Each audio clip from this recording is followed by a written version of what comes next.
Have you ever felt that sometimes you need a word to describe something, but that this word doesn't exist in English? Привет, студент! I am Polina, and today I'm going to give you 5 Russian words that don't exist in English. As always, if you want to go deeper into Russian learning, you can catch up my free vocabulary guide. Let's begin with the first word. Пошлость. Пошлость. Writer Vladimir Nabokov, who once lectured American students on Slavic languages and culture, admitted that he could never translate this word literally into English. He tried to express the concept of пошлость in the following way.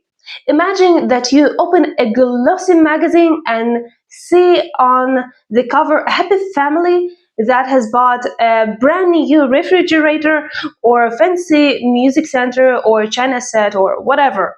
The mother, beside herself with joy, claps her hands. The child reaches out to examine the purchase more closely. A proud father is shining with a smile. The dog happily barks and spins around in pure joy. And the poшлость of this situation lies not even in the exaggerated joy of the purchase, but in the general message that genuine joy can always be bought for money, as well as in the concept that such purchases ennoble and elevate the buyer. According to Harvard University professor Svetlana Boyo, the Russian word пошлость combines vulgarity, triviality, soullessness, and sexual subtext. The next word is тоска.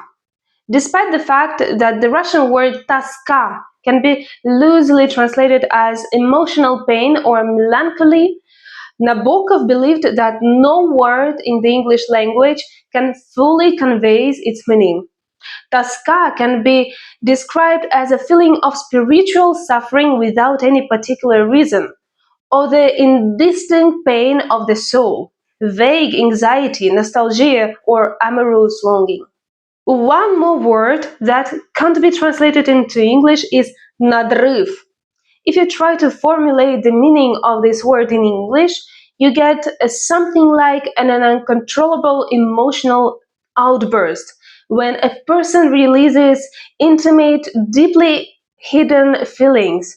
It is traditionally believed that надрыв is one of the key concepts in the works of the Russian writer Fyodor Dostoevsky. Also, in Dostoevsky novels, надрыв often implies a deep conviction of the protagonist of the work that he can find something in his soul that does not even exist. Therefore, sometimes надрыв can be described as imaginary, excessively exaggerated and distorted feeling. Next word we'll cover today is авось. It is usually very difficult to explain to people from other cultures what the traditional Russian avось means. There is no equivalent word in English, but if you try to explain the concept of hope for avось, you can express it with the following phrase: doing something without planning, without putting in much effort, but counting on success, just out of luck.